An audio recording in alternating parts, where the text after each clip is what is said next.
ایک دوست نے آتے ہی ایک بات کی طرف توجہ دلائی ہے کہ حجاج کرام اللہ کے گھر میں جا رہے ہیں، ان کے لیے کوئی بات آپ کہہ دیں۔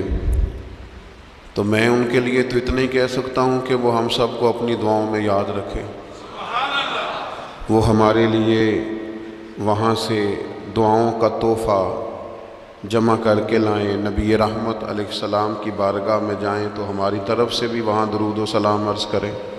باقی جہاں تک مجھے اللہ نے موقع دیا ہے یا میں اگر کسی کو کسی بات کی جانب توجہ دلاؤں گا تو میں اکثر حجاج کرام سے یہ عرض کیا کرتا ہوں، حج کرنے والوں سے، عمرہ کرنے والوں سے، حرمین شریفین کی حاضری دینے والوں سے، کہ جب بیت اللہ شریف کا حج کرنے جاؤ یا حضور کی علیہ السلام کی بارگاہ میں حاضری دینے جاؤ تو دو چیزیں گھر چھوڑ کے جاؤ اور دو چیزیں ساتھ لے کے جاؤ۔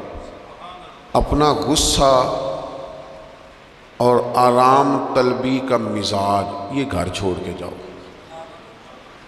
اللہ تعالیٰ نے قرآن مجید میں فرمایا وَلَا جِدَالَ فِي الْحَجِّ، حج میں جھگڑا نہیں کرنا، غصے گھر چھوڑ کے جاؤ۔ اور یہ جو بعض لوگوں کا مزاج ہوتا ہے نا ہر وقت آرام پسندی کا، مجھے اپنی مرضی سے سونا ہے، اپنی مرضی سے اٹھنا ہے، یہ چیزیں ٹھیک نہیں ہوتی۔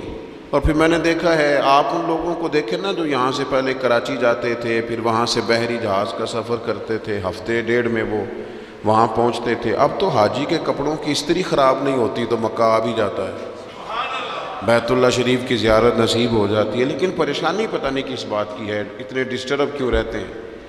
تو آرام کا مزاج اور غصہ یہ دو چیزیں گھر چھوڑ کے جانی ہے، اور ساتھ کیا لے کے جانا ہے؟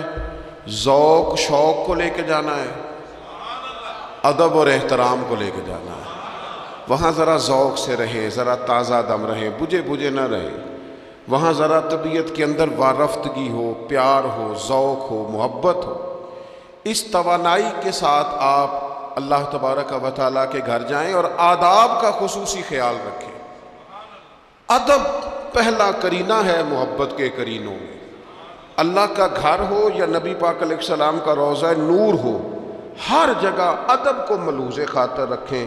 اقبال کہتے ہیں کہ ادب کا ہیست زیر آسماں از عرش نازک تر، نفس گم کردہ می آیت جنید و با یزیدی جا۔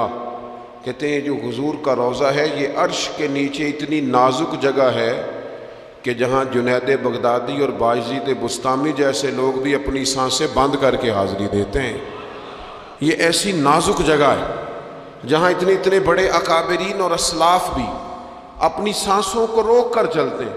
تو عزیز ادب سے، احترام سے، اے پائے نظر ہوش میں آ یہ کوہ نبی ہے، آنکھوں سے بھی چلنا یہاں بے ادبی ہے۔ تو یہ دو چیزیں چھوڑ جائیں، دو چیزیں ساتھ لے جائیں۔ اللہ تعالیٰ اس سال حج پہ جانے والے ہر شخص کو قبولیت والا حج عطا فرمائے۔